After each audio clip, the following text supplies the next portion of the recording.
One of the most popular variations in King's Indian, and maybe the most popular, is of course the classical variation. Well, they wouldn't call it classical if it wasn't most popular. d4, knight f6, c4, g6, knight c3, bishop g7, e4, d6, knight f3, castle, and bishop e2. This is classical variation. And here I would recommend you to play this. I would give you two options, two different continuations. One of them starts with the move bishop g4. Now, if you play bishop g4 variations, don't expect total equality. It's just the advantage of playing these variations that it's easy to play for black. White is going to have a little better position, but it's easy to play with black. Now, why we play bishop g4? First of all, as I explained, we want to exchange one minor piece and having easier play. This is one. Second idea behind bishop g4 variation is to put pressure on white's d4 square by playing knight f2 d7, knight c6, and take white's knight on f3.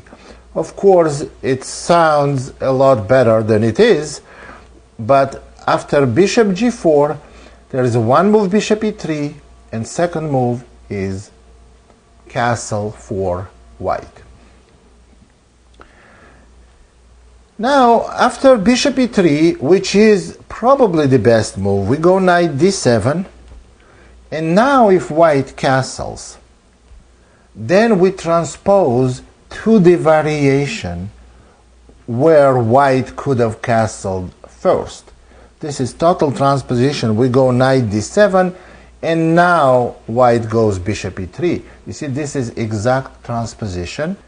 And now we go knight c6, putting more pressure on d4 pawn, and white has choice between d5 move and maybe h3 move.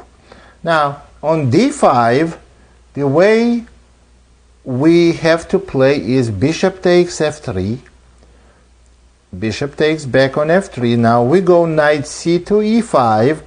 We would love to eliminate white's bishop on f3. Then we exchanged two minor pieces, and we are not going to experience big space disadvantage. For example, if something like this occurs and we play queen a5, we have very nicely placed knight, very nicely placed bishop on g7, and we don't have other pieces on our back rank that interfere with our further development. So after knight to e5, white practically has to play bishop e2. Now we go knight b6, and we attack the c4 pawn. Now, how many ways white has here to protect the pawn? Not to lose this pawn, there are not too many ways. There are three ways. Well, let's look at them.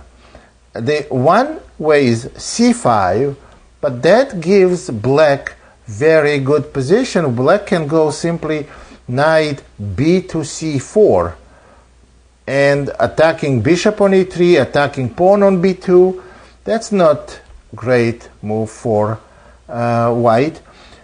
Bishop d4 move is also not a good move.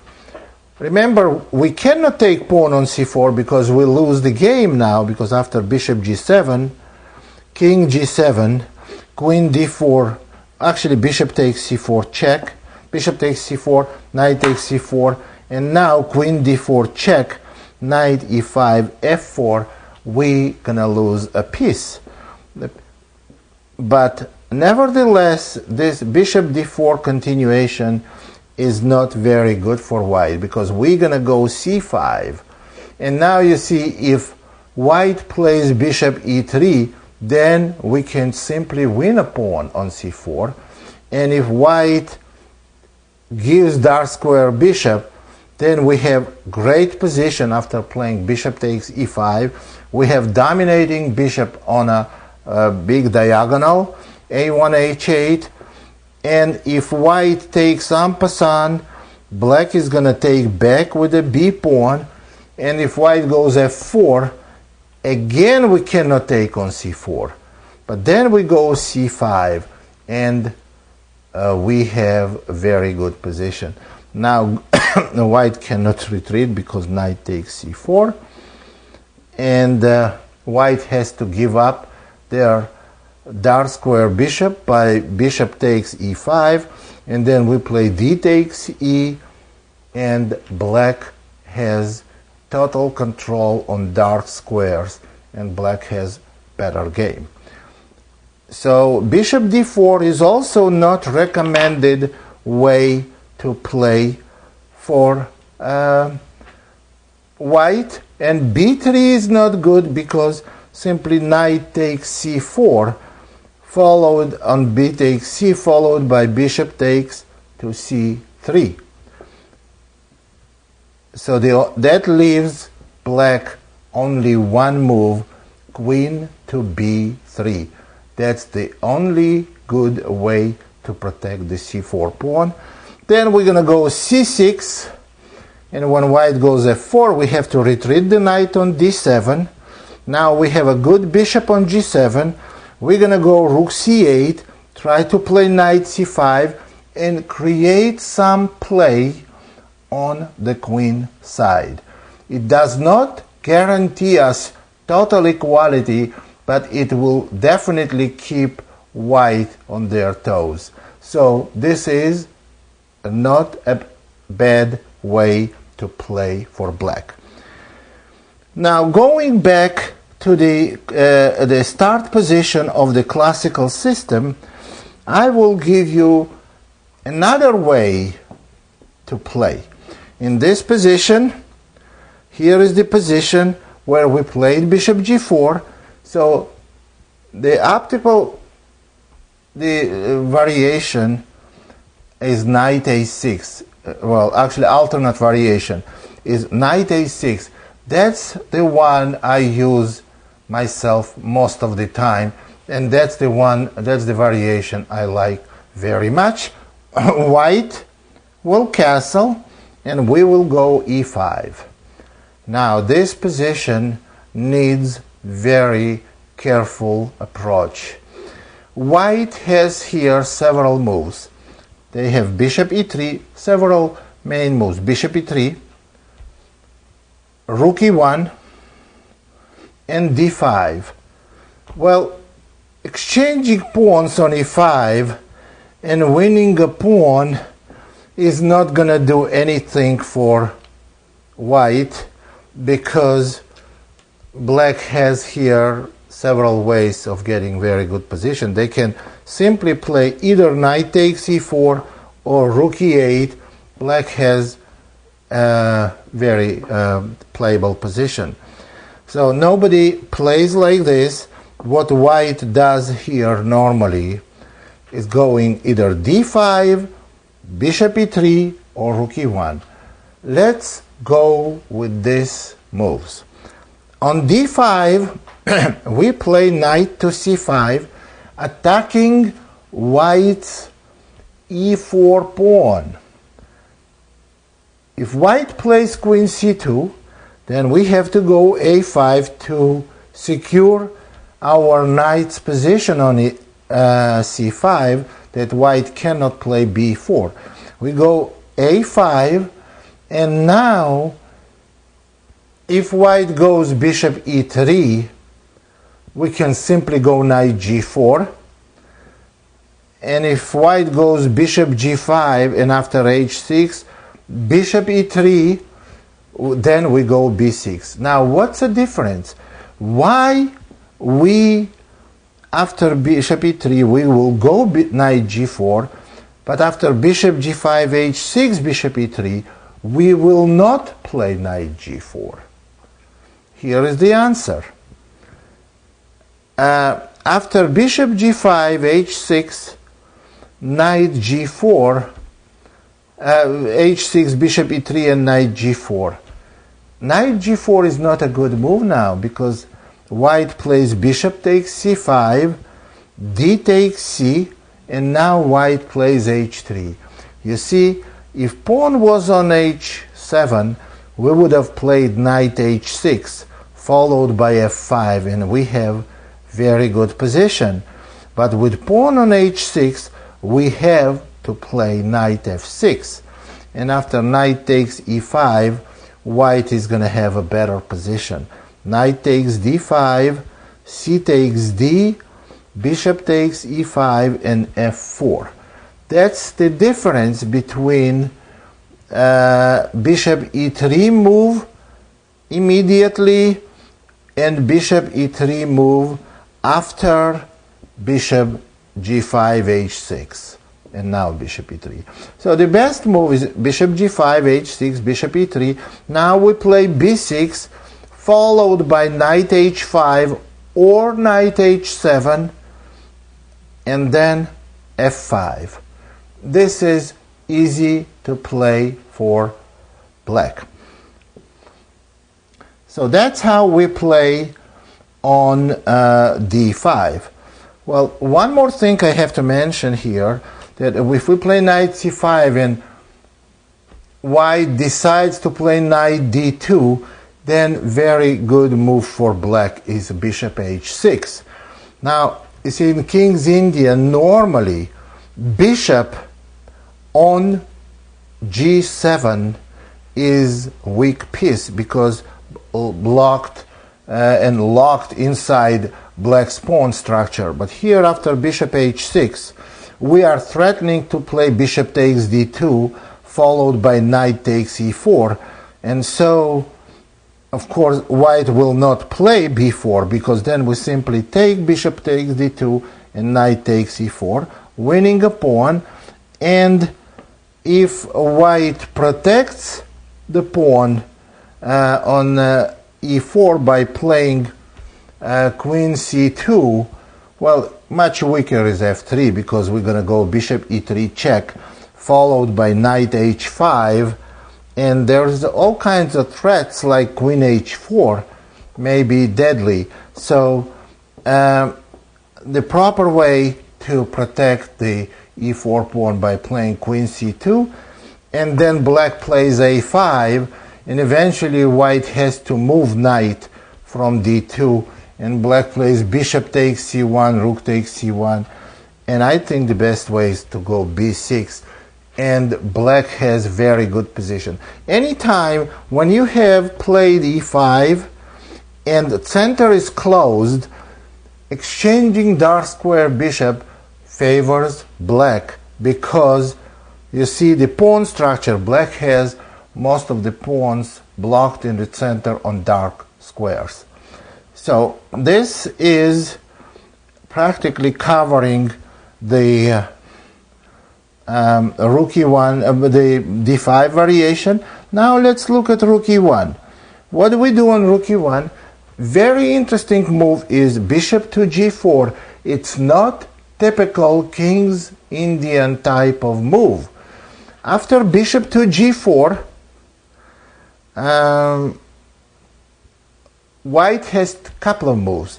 White can play h3, and then we play bishop takes f3, bishop takes f3, and e takes d, having very good position, and on queen takes d4, maybe even knight to b4, threatening fork, and later transposing knight to c6, or something like this, and knight to d7. Black has very good play on dark squares, knight c6, d4, and knight e5 or knight c5. This is typical King's Indian type dark square play. So h3 is not the move you should expect, and the normal reaction for white once you play bishop g4, actually d takes c will not do anything for white either, because we play bishop takes f3, and on e takes f, we can simply play queen takes f6. And after bishop, actually bishop takes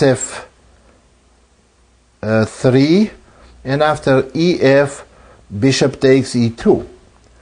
And on queen takes e2, queen takes f6, with a great position for black. Knight d5, simply queen e6. c7 pawn is protected, black is doing fine. So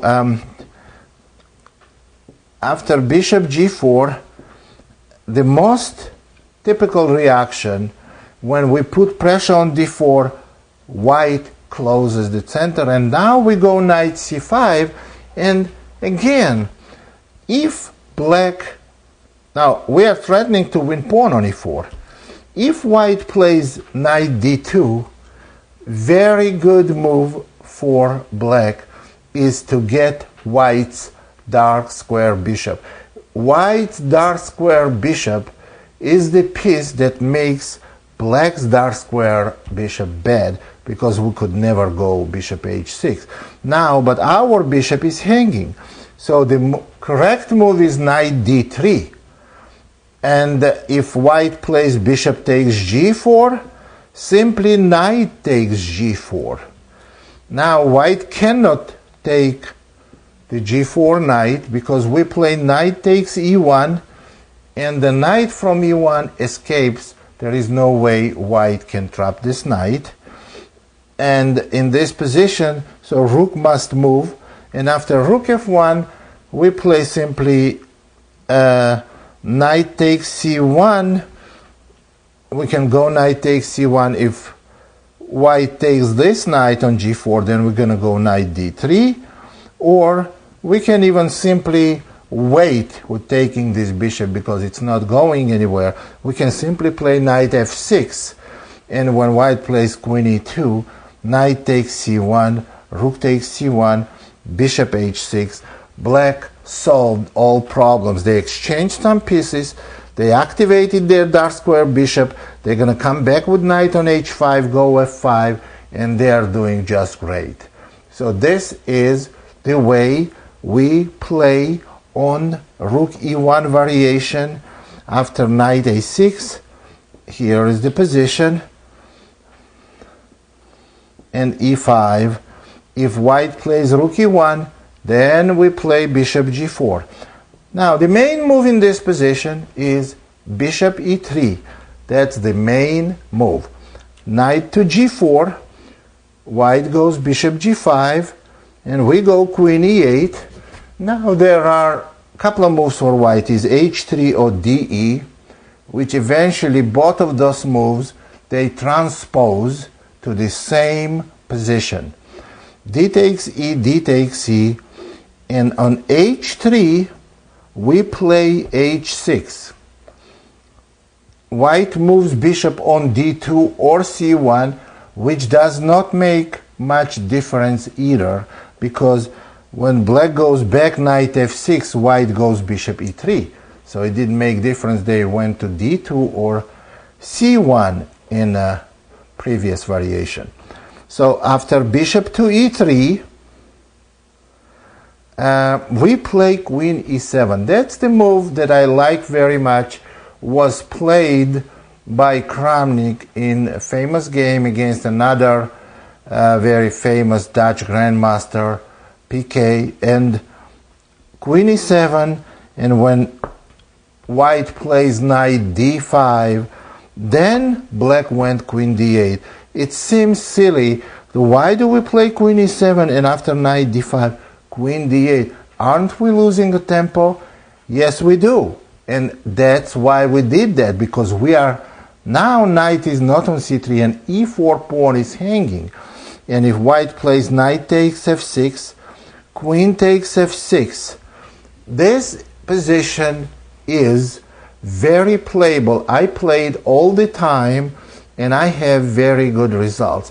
Now this position, white can go queen c1, king h7, they can go c5, try to have initiative. It looks like white has more space, but black has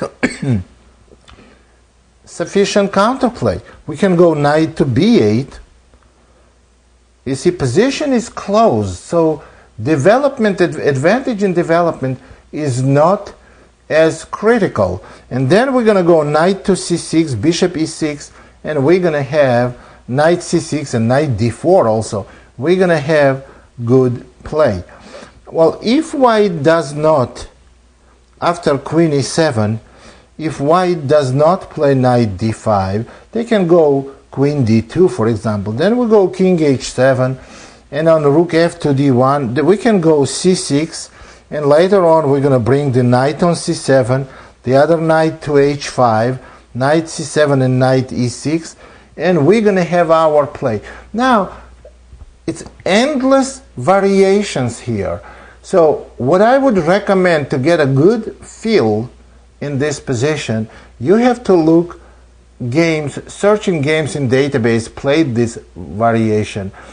And we don't have unlimited time to discuss every possible move by white. But I played and I like it. I get reasonably good positions with sufficient counterplay. So that pretty much covers classical variation. I have two systems that I gave you, and I said both systems are very much playable for black.